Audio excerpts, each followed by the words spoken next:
नमस्कार, मी धन्यता सोनकांबळे. आपण पाहत आहात नागराज न्यूज. पाहूयात आताची सर्वात मोठी बातमी. शासकीय औद्योगिक प्रशिक्षण संस्था निलंगा, जिल्हा लातूर येथे संविधान मंदिराच्या उद्घाटनानिमित्त विविध स्पर्धेचे आयोजन. न्यायाची खरी शिकवण ही भारताच्या संविधानातून प्राप्त होत असल्यामुळे कौशल्य, रोजगार, उद्योजकता व नाविन्यता विभाग अंतर्गत व्यवसाय शिक्षण व प्रशिक्षण संचालनालयाच्या अधिपत्याखालील सर्व शासकीय औद्योगिक प्रशिक्षण संस्था शासकीय तांत्रिक विद्यालयामध्ये प्रशिक्षण घेत असलेल्या प्रशिक्षणार्थींना सामाजिक न्यायाची खरी शिकवण मिळावी यासाठी मंगल प्रभात लोढा, मंत्री कौशल्य, रोजगार, उद्योजकता व नाविन्यता विभाग यांच्या संकल्पनेतून राज्यातील 434 शासकीय औद्योगिक प्रशिक्षण संस्था व शासकीय तांत्रिक विद्यालयामध्ये संविधान मंदिराची स्थापना करण्यात आली आहे. संविधान मंदिराचे उद्घाटन उपराष्ट्रपती जयदीप धनखड यांच्या हस्ते 15 सप्टेंबर 2024 रोजी सकाळी 11 वाजता ऑनलाईन पद्धतीने होणार आहे. या अनुषंगाने शासकीय औद्योगिक प्रशिक्षण संस्था निलंगा येथे विविध कार्यक्रमांचे आयोजन करण्यात आले आहे. दिनांक 12, 13, 14 सप्टेंबर रोजी अनुक्रमे निबंध, रांगोळी, चित्रकला, भाषण, संविधान, प्रश्नमंजुषा स्पर्धेचे आयोजन करण्यात आले आहे, जेणेकरून नागरिकांमध्ये विशेषतः उपेक्षित समुदायांमध्ये घटनात्मक अधिकार आणि कर्तव्याबद्दल जागरूकता वाढवणे, घटनात्मक समस्या, दुरुस्त्या, समकालीन समाजातील घटनेची भूमिका यासारख्या विषयातील जागरूकता, विद्यार्थ्यांना त्यांचे घटनात्मक अधिकार समजून घेण्यास किंवा त्यांचा वापर करण्यासाठी इच्छुक विद्यार्थ्यांना कायदेशीर सहाय्य आणि समर्थन प्रदान करणे, राज्यघटनेचे सखोल आकलन व्हावे यासाठी निबंध स्पर्धा व संबंधित कार्यक्रम आयोजित केले आहेत. संविधानाच्या विविध पैलूंवर पुस्तके, लेख इत्यादी उपलब्ध करून विद्यार्थ्यांच्या ज्ञानात भर पाडण्याचा सदरील कार्यक्रमाचा उद्देश आहे. कार्यक्रम आणि संविधान मंदिराच्या उद्घाटनासाठी परिसरातील सर्व ज्येष्ठ मंडळी, प्रतिष्ठित नागरिक, पालक, सर्व शाळेतील विद्यार्थी, प्रशिक्षणार्थी यांना उपस्थित राहण्याचे आवाहन संस्थेचे प्राचार्य हर्षद राजूरकर यांनी केले आहे. नमस्कार, नागराज न्यूजमध्ये आपल्या सर्वांचं स्वागत आहे. आज आपण पोहोचलेलो आहोत निलंगा येथील शासकीय औद्योगिक विद्यालय निलंगा येथे आपण पोहोचलेलो आहोत. आज येणाऱ्या 15 तारखेला या आपल्या देशाचे उपराष्ट्रपती यांच्या हस्ते संविधान मंदिराचं उद्घाटन ऑनलाईन पद्धतीनं होणार आहे. याच निमित्ताने निलंगा येथील ITI कॉलेजमध्ये विविध स्पर्धांचं आयोजन करण्यात आलेलं आहे. आज तुम्ही पाहताय की या ठिकाणी काही विद्यार्थी या वेगवेगळ्या स्पर्धांमध्ये सहभागी होत आहेत. आपण हे विद्यार्थी कुठल्या कुठल्या स्पर्धेमध्ये सहभागी होत आहेत आणि नेमकं हे काय लोकांना संदेश देणार आहेत हे आपण त्यांच्याकडूनच जाणून घेणार आहोत. सुरुवातीला आपण जातोय, आपल्याकडं अनेक विद्यार्थी आहेत. सुरुवातीला आपण जाऊयात. ह्यांना मार्गदर्शन करणारे जे शिक्षक आहेत, मॅडम ना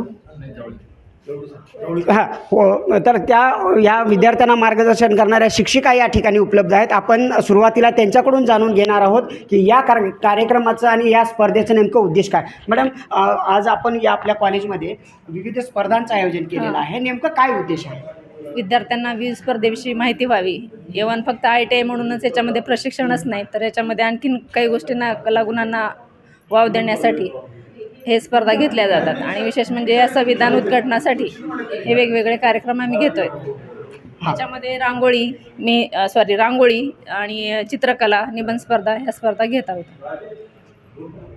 तर मॅडमने आत्ताच सांगितलेलं आहे की या माध्यमातून रांगोळी, चित्रकला अशा विविध स्पर्धा या ठिकाणी घेण्यात येत आहेत. याच्यात पहिलं, दुसरं, तिसरं असं काही बक्षीस वगैरे काही दिलं जाणार आहे? पहिला, दुसरा नंबर काढून आम्ही बक्षीस देण्यात आले. बक्षिसाचं म्हणजे नेमकं काय हे असेल? त्याच्यामध्ये त्यांना जे उपयोगी असेल साहित्य ते आम्ही देणार, त्यांना शैक्षणिक साहित्य त्यांना देणार. हां, तर या स्पर्धेच्या माध्यमातून या विद्यार्थ्यांच्या कलागुणांना वाव व्हावा यासाठी यांच्या कलागुणांच्या माध्यमातून पहिला, दुसरा, तिसरा असं पारितोषिक या ठिकाणी देण्यात येणार आहे. तर पाहूयात, यामध्ये सहभागी असलेले अनेक विद्यार्थी आपल्यासोबत आहेत. तर मी काही विद्यार्थ्यांना या ठिकाणी बोलकं करण्याचा प्रयत्न करणार आहे. तर मित्रा, तू आज या स्पर्धेमध्ये सहभाग नोंदवलेला आहेस. कुठलं चित्र काढतोयस तू? नेमकं काय, कुठल्या स्पर्धेत भाग घेतला? मी भगतसिंगचं चित्र काढत आहे.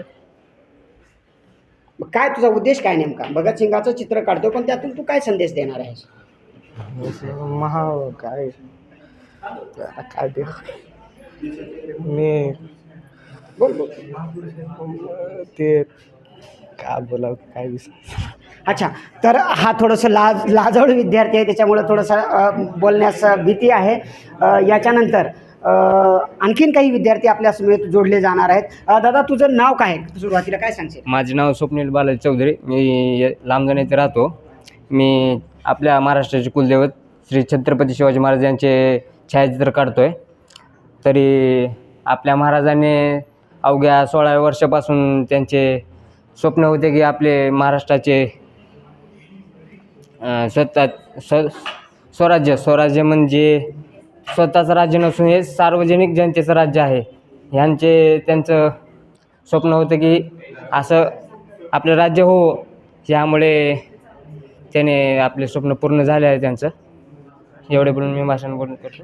तर शिवाजी महाराजांचं स्वराज्य स्थापन करण्याच्या या चित्रातून, कलाकृतीच्या माध्यमातून हा विद्यार्थी या ठिकाणी सादर करतो. याचबरोबर आणखीन काही विद्यार्थी आपल्यासोबत जोडले जात आहेत.